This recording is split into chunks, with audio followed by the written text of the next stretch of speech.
Defining success, and there's two ways to talk about this, right? You can say defining success as an attorney and what future attorney success looks like, and then what success looks like as a first generation American. For me, as a first generation American, success, of course, looks like whatever it takes to make my parents proud. Getting that white collar job, wearing a suit every single day. Since I realized pretty early on in law school that there's two types of people. There are people who are book smart, and then the people who are, I would say, street smart or network smart, right? What I realized is if I network myself and I kind of like brand myself, that's gonna follow me beyond my grades. So when I graduated law school, I already had 6 or 7 job opportunities lined up. What do you do for fun? That's you can ask me the most complex legal question and I'll tell you exactly, but you asked me what do I do for fun? What is fun? Did you ever feel or have you ever experienced any type of sexism or discrimination in the workplace? Winnie! We're not going into too much details. I'm actually in the thick of it right now. Hi everyone, welcome to Lawyers Have Souls too. I am your host, Winnie Jean-Pierre. Today we are going to talk about a very interesting subject. If you know anything about law school, they talk about having the best grade, going to a prestigious law school, getting a job at this top law firm, and you make a lot of money, right? I mean, that's what I thought for a while. And that's what most people think. Today we are going to talk about a guest and we are going to deep dive and really sit down and think about and talk about what does this really mean? What is the reality? What is really happening? And that is someone who obviously went through the journey as I did. And we'll tell you a little bit about that. If you are an attorney, you can certainly relate. If you are an aspiring attorney, we'll definitely tell you what to expect because why not? So I am going to have the guest introduce herself. Welcome. How are you? Thank you for being here.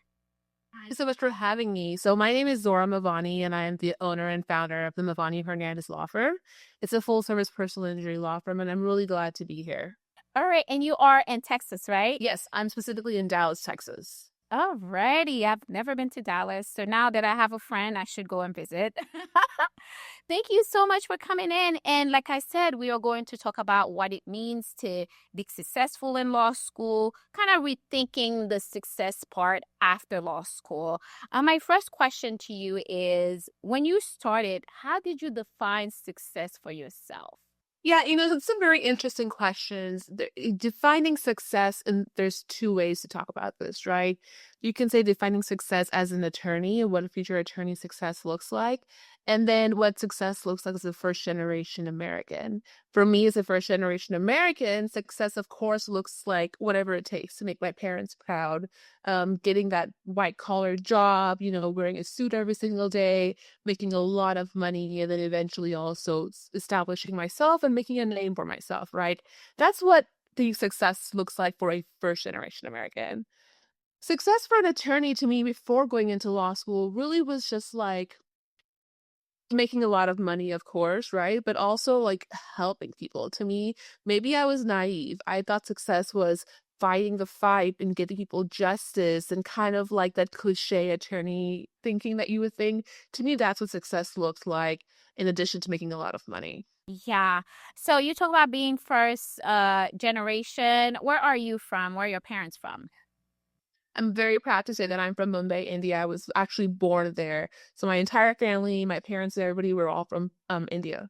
Nice. So I am from Haiti, born and raised, came here as a teenager. So, my journey is obviously very different. And just like you would think, making our parents proud is like the top.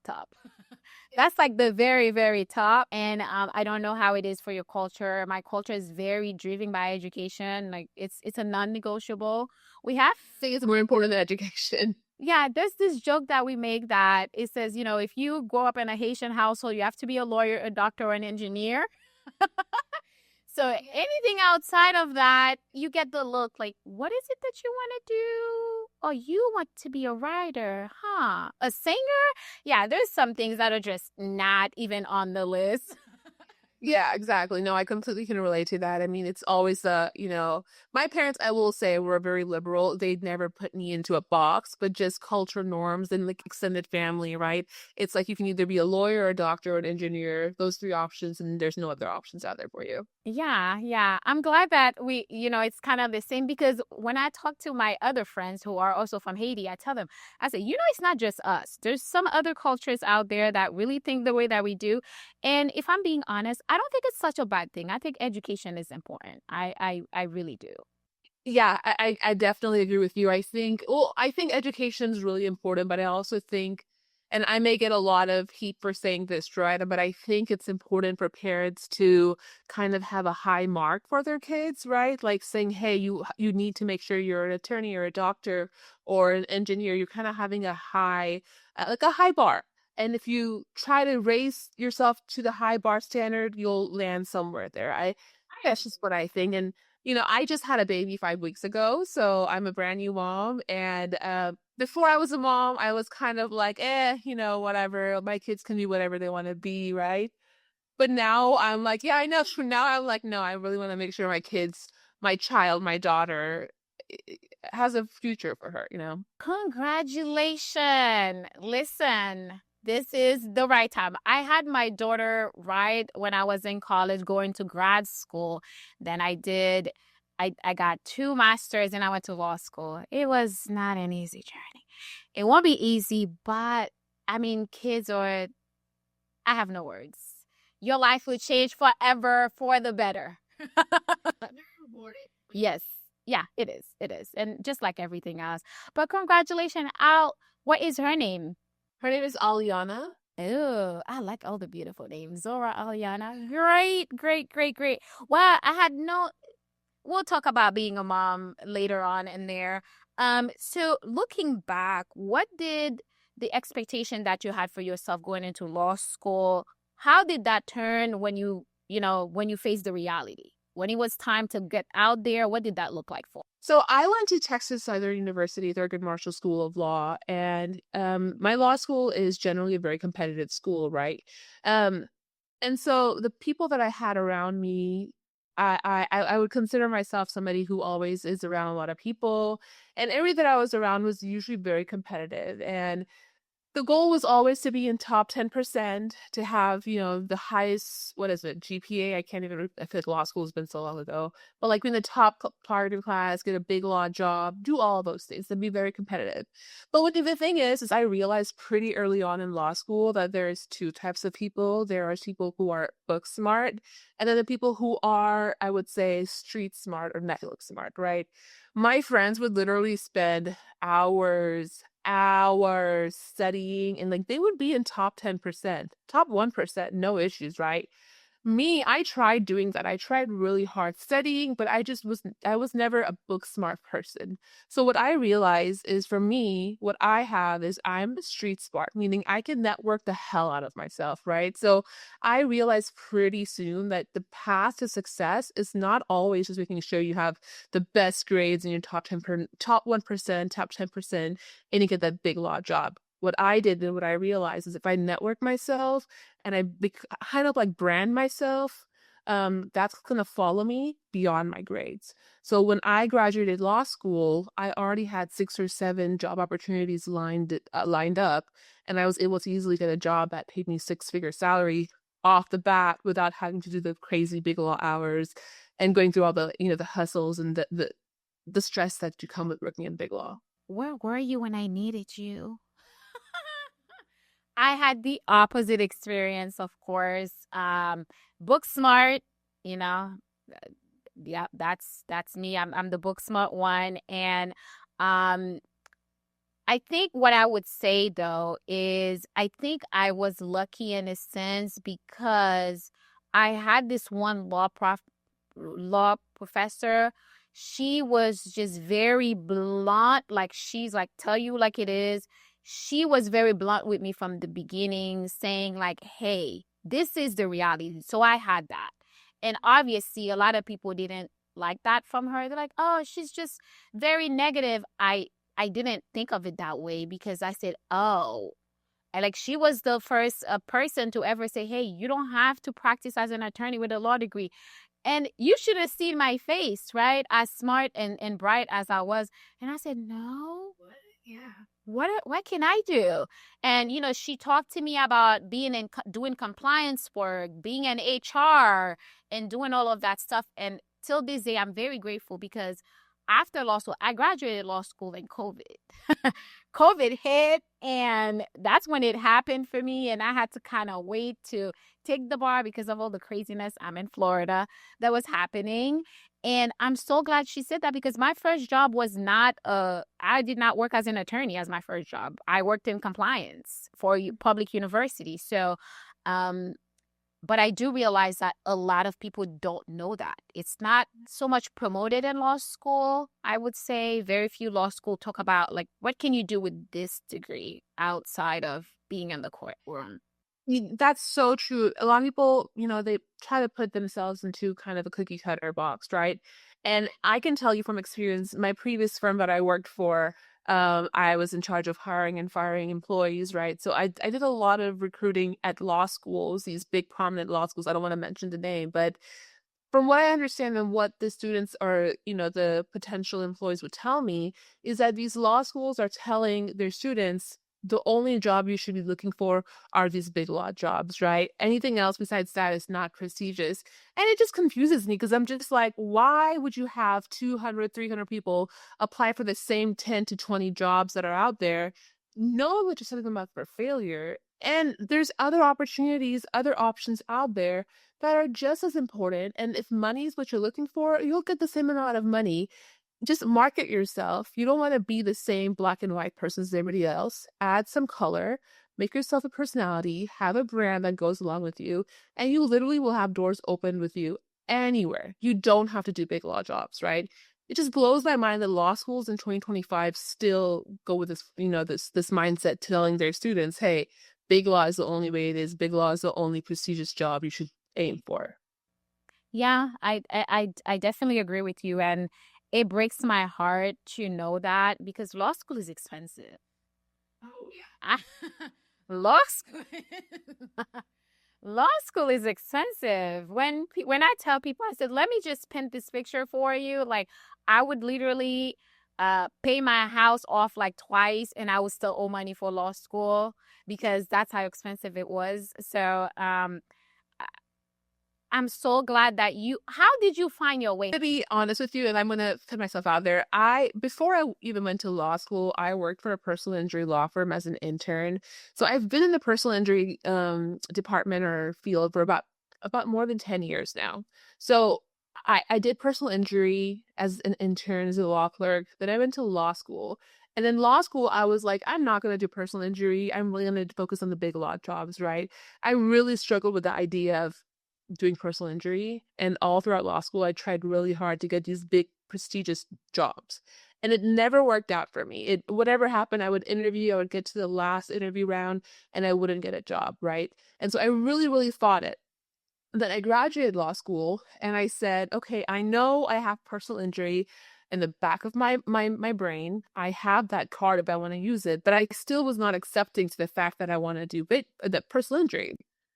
So after law school, I did family law for about 6 months, and I hated it. We gotta talk about that. Yeah, why am I pushing it with something that I know I'm good at, that it actually brings me joy, that I have so much experience in? Let me just let me just own on to it, right?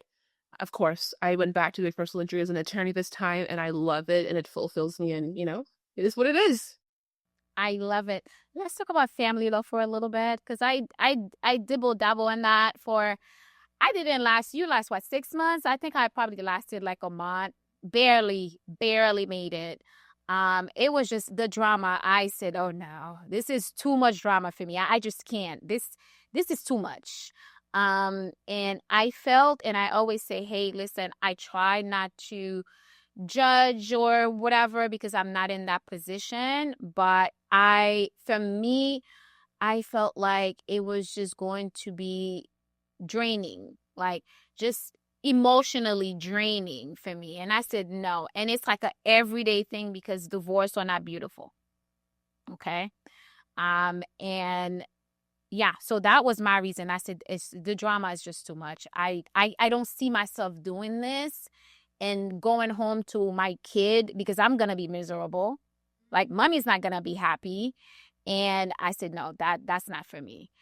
What was your experience like in family law, and why did you decide not to go that way? Family law is, like you said, you were right on it. It's really draining. Just, you know, you go to work and you expect to be in this environment that's full of positivity and, like, fast speed, something that you really enjoy. And seeing clients go through the most miserable times of their life in a divorce, or hearing stories about CPSing away kids, right? Or something crazy like that. It's really exhausting and it's draining. And the one thing that I knew I didn't want to do is, I'm very empathetic. So I don't like to. I take a lot of my work stress home with me, right? So I didn't want to bring that negativity or those stories that are in my head about what happened to my clients home, because it would make me miserable not only at home but also at work. And if I'm miserable at both times, both places, what's the point, right? So I learned pretty quickly that family law was just too much and too, like, it gets your heart. It has that heart factor in it, and I couldn't deal with it. Yeah, I'm an empath, so I said, "Oh no, this is not gonna work." And for me, my mom told me, she said, "I don't think you can do this." And I said, "What?" I said, "Look what I've done. I've done a whole lot." And I said, I think I can." She said, "Winnie, it's not even about, you being smart." She's like, "It's just you, the person that you are." She's like, "I don't think this is for you." And she was right. She was right. So how did your sense of identity change once you become a lawyer? What did it change? Yeah, I mean, it's the good and the bad. I mean, I think let's start off with the bad. I think once I became an attorney, I'm always an attorney, right? 24/7, people just always associate me as an attorney. And I try to explain to them that, hey, I have this attorney hat, but the attorney hat is not on there 24/7. Like, besides me being an attorney, I have my own personality. I'm my own person. I have my own, like, I'm myself, right? I'm not just an attorney. So I think becoming an attorney made me have this, like, attorney hat that's gorilla glued to my hat and will not come out. But also, I think in the good aspect, that becoming an attorney has really opened up the doors for me in a very positive way, to where I have built confidence and the ability to help people. And I can really speak for people, right? So in my own firm that I own, Movani Hernandez Law Firm, my slogan, my brand is the voice of Texas. And I specifically picked the voice of Texas because I feel like after I became an attorney, it really let me have a voice and voice for people who, can't advocate for themselves. And I'm not just pitching myself out there for, a business pitch, but really, like, for example, my community, I am Indian. A lot of my community members, they don't speak English that well or speak English at all. So I cater to people who don't speak English. And that, yeah, it's good for me because it makes me bring business, but it also fills a void in me that is able to help others who are unable to communicate. And had I not been able to become an attorney, I don't think I could fill that void? Yeah, yeah. I often ask this question for, first generation American who are in the legal field. And also, if you're a woman, I say that because obviously it's obvious, it's different for us women than it is for men. Um, did you ever feel, or have you ever experienced any type of sexism or discrimination in the workplace? Well, Winnie, without going into too much details, I'm actually in the thick of it right now. Um, I was discriminated while being pregnant. Um, so I'm not gonna go into too much about that right now. But yes, I think definitely, especially in the legal industry, people would think, it's kind of counteractive. Like, how can you be in the legal industry but still face discrimination? It kind of goes like, duh, why would somebody discriminate against you? But no, even in the legal industry, I saw a lot of sexism. I saw a lot of discrimination in general. And like I said, I'm going through it right now. So yeah, I'll leave it to that. Oh. How do you deal with that? Uh, I channel my anger into creating positivity, I use my anger as energy, right? So that's how my entire law firm, it's really crazy to me. I had my baby July 15th and I opened up my law firm the following week. So my law firm is still pretty new. And so people tell me, are you crazy? Do you not believe in like postpartum recovery or just taking some time off? And I'm like, no, I'm using my anger to build something, right? I'm using my anger to build momentum and really open up something that's gonna, I don't know. I don't know. I have so much feelings about this. Yeah, I think again, also as a mom, I tell people all the time that for me, and people are like, well, every mom say that. I'm like, because it's true. My daughter changed my life. I mean, that drive, I've always been driven, but when you have another human being who depends on you, it's a different ball game. I fight differently, right? I learned to stand up for myself. I learned to fight smarter because there was a time, sometimes you do a lot, but you're not being productive. You just working and working and working. So I find ways to be better. And again, just kind of sharing something personal. I opened my law firm last year because I kept putting it. I was like, okay, if I have to open it, it has to be huge. It has to be this. It has to be that. It has to be this. It has to be that. And one day, my child just asked me. She's like, "When are you gonna open the law firm?" I'm like, you say that every day. I was working for somebody else, and she's like, "You work 24/7. Maybe if you have your law firm, you can you're still gonna work a lot." And I said, "Oh my gosh!" So, and then legacy, the conversation around legacy became very different for me. So, kudos to you. I love this. I love this. I don't think you're crazy. No, I mean, it's just so important for me to turn the wrongs that have been done to me into rights.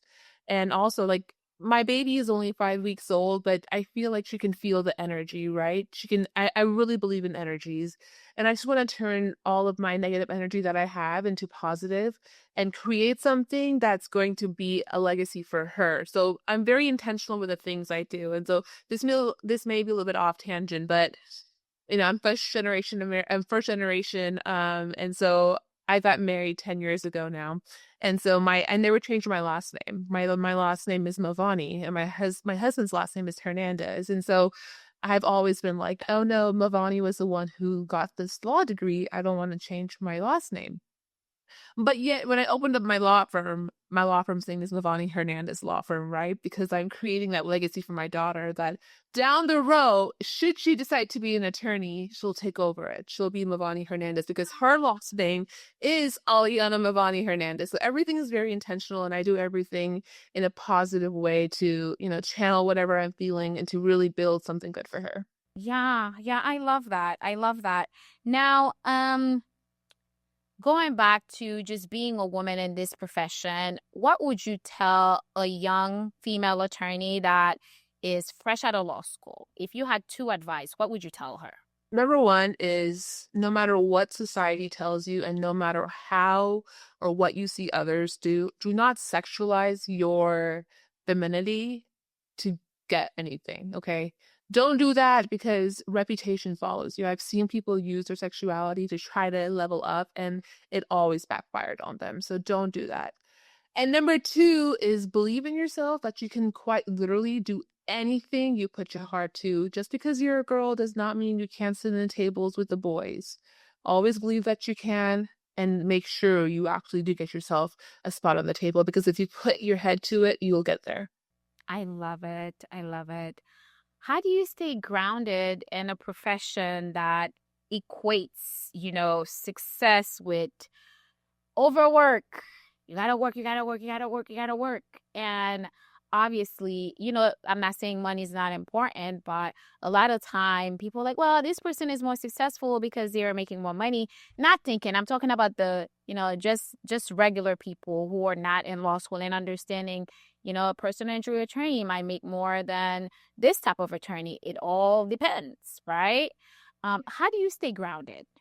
So when I worked for my previous employer, I did work 60 to 70 hours a week. So I was not grounded. And yeah, I got paid boohoo amount of money and I worked that much. So I thought that was success, right?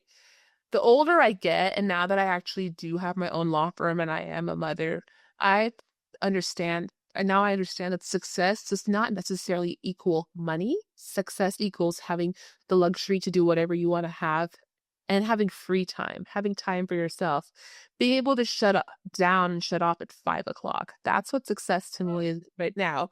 And now that I do have my law firm and I'm not being micromanaged by somebody else, I can, and I have been able to continue making the sum of money that I used to before while still turning off at 5 o'clock and really having the time to enjoy myself, my daughter, and my family. So to me, success is money, but success honestly is time.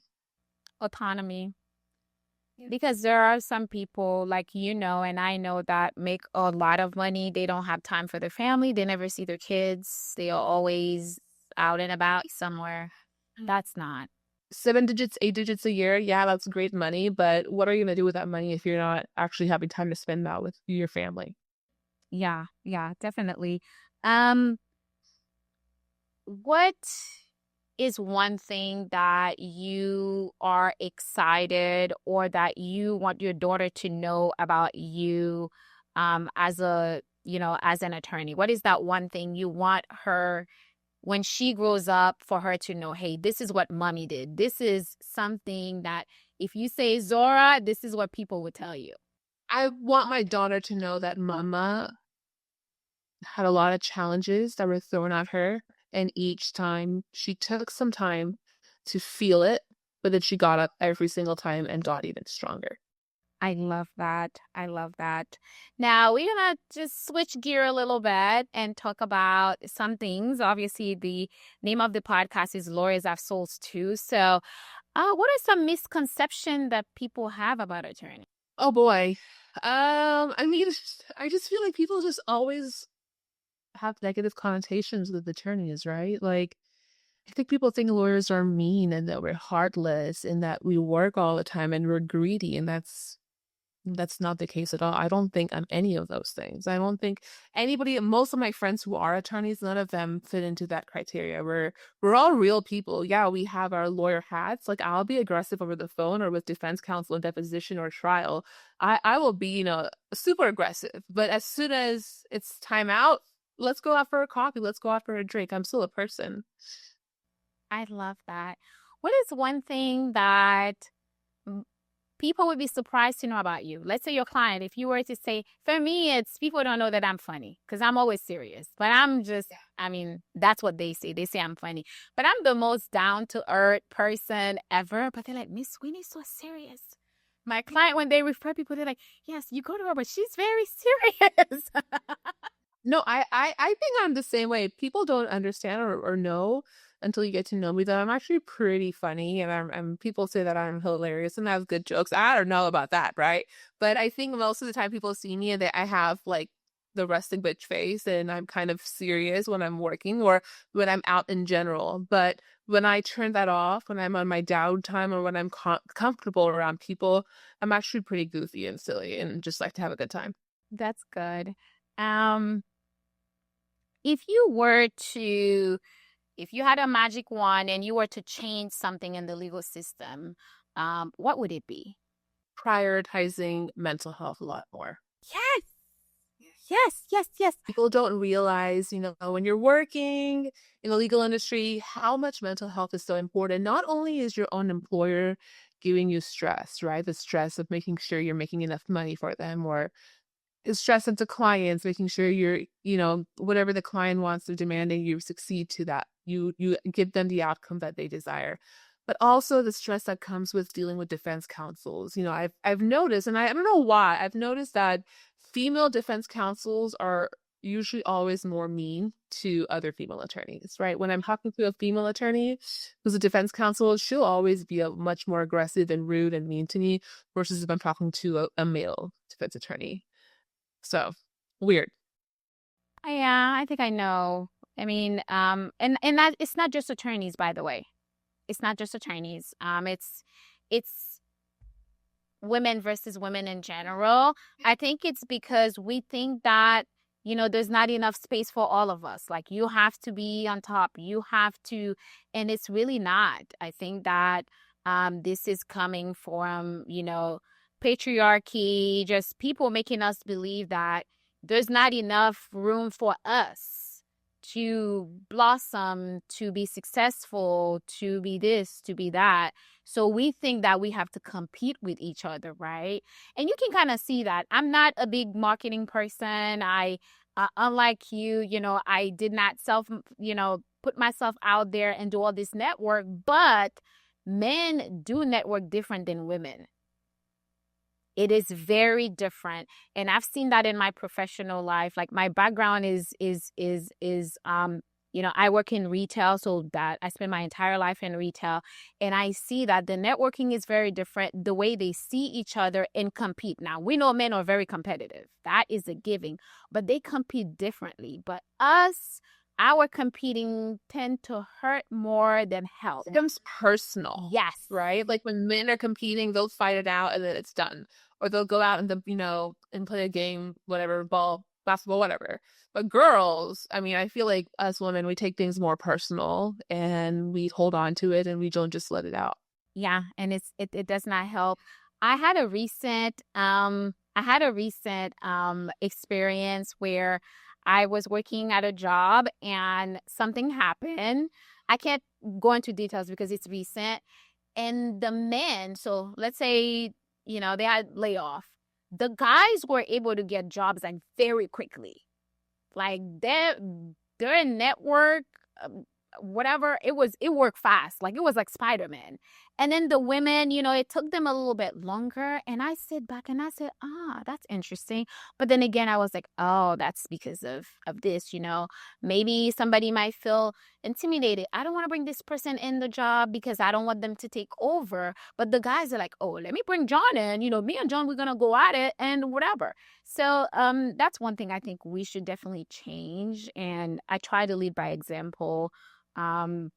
I always tell people, I say, listen, with me, information is free. Like, if you are an attorney, if you're a law student, you come to me, Winnie, how do I do it? It doesn't take anything away from me. Yeah.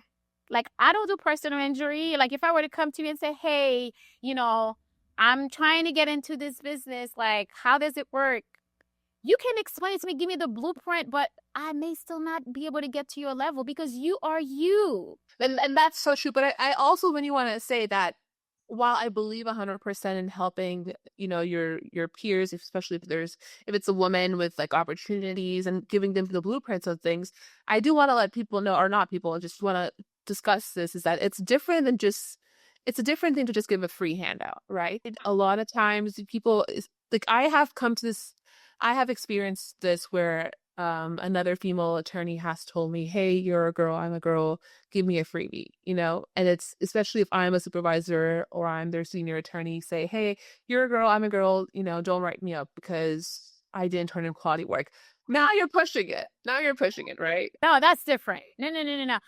For me, I see that as a sign of respect, because if I respect you, I will never put your job, your reputation, like, I would never put that in jeopardy, like, never. So for me, that's a sign of respect. I'm talking about just, hey, I'm trying to get into law school, like, how did you do it type of thing. These are the type of information, but never ask somebody to do something that would cost them and you want free stuff. Just like not, picking up your own slack and then saying, hey, you're not being a girl's girl. I've had that thrown to me pretty often, especially when I was a senior attorney and people say, hey, you're not a girl's girl because you wrote me up. You're not a girl's girl because you're giving me tasks to do. And it's like, well, hold up. Now, now we're kind of twisting the whole feminism part.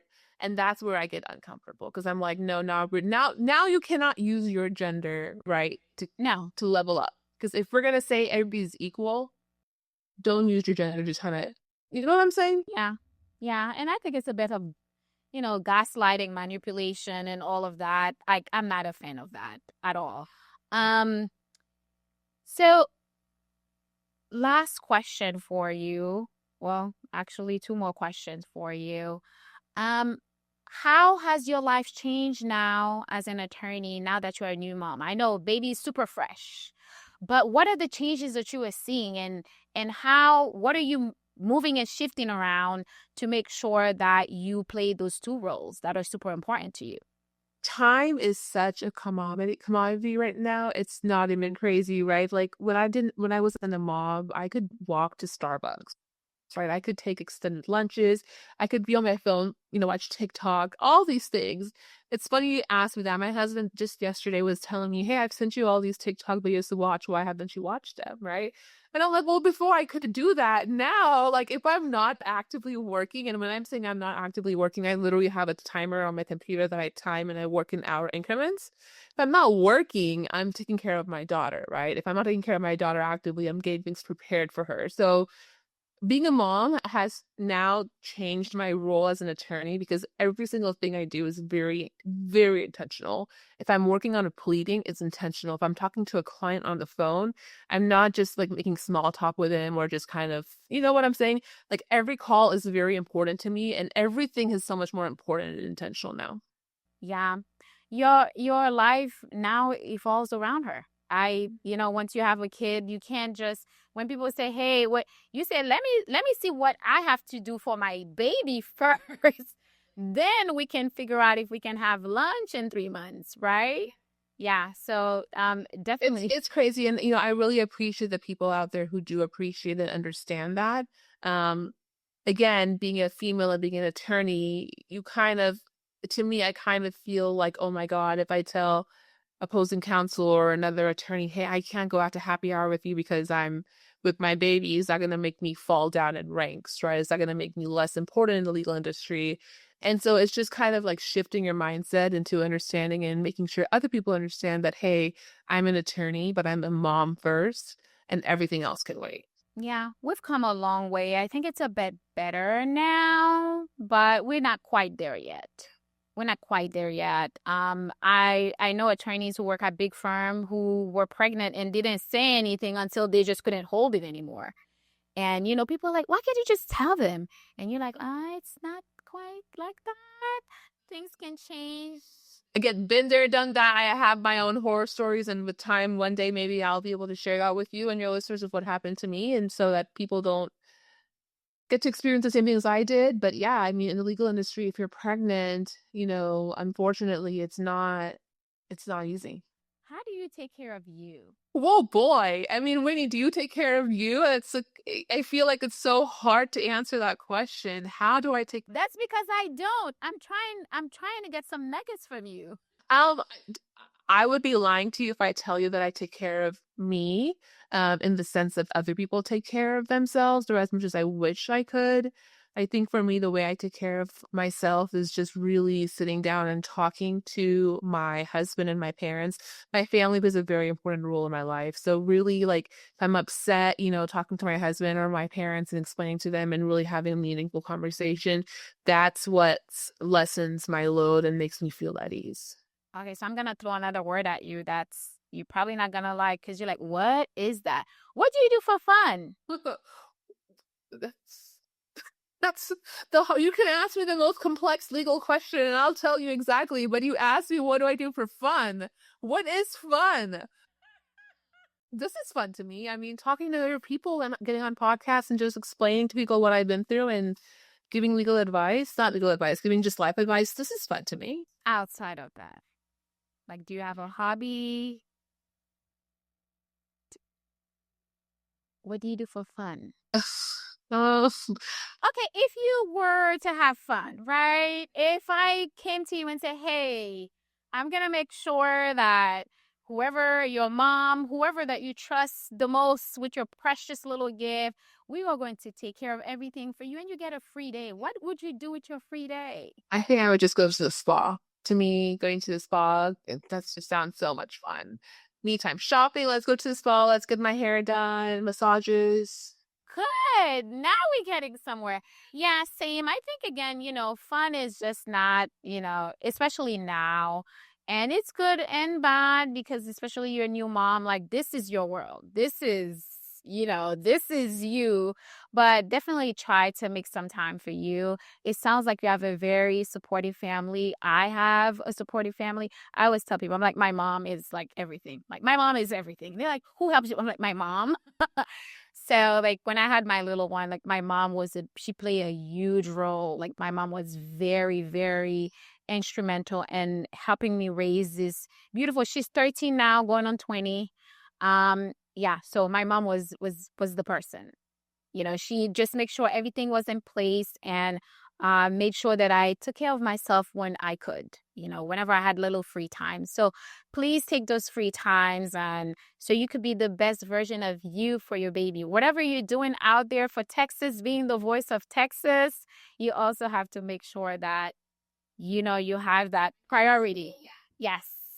So we are going to end. Typically, when I end the show, I always tell people to repeat the sentence and complete it and say what it means to them. Lawyers have souls too because. What would you say to that? Lawyers have souls too because we are also human beings. I love Simple it. as that. Yep, simple of that. It is pretty simple. You're like, duh, we're just normal people. We go through life and so on. We're not this character of what you see on, those TV shows, Suits or whatever it's called. We're actual people with real emotions and with souls. Yes, definitely. And how do we find you if the people in Texas wants to connect with you, if they don't want to work with you? How do we find you? Yeah, so you can call me at 469-494-3990. Or you can even shoot me an email at Zorah@MovaniHernandezLaw.com, and I'll be more than happy to talk to any of your listeners, whether they're law students and they need advice or anybody who's looking for a job or any potential clients. I'm available. All right. And what is your website?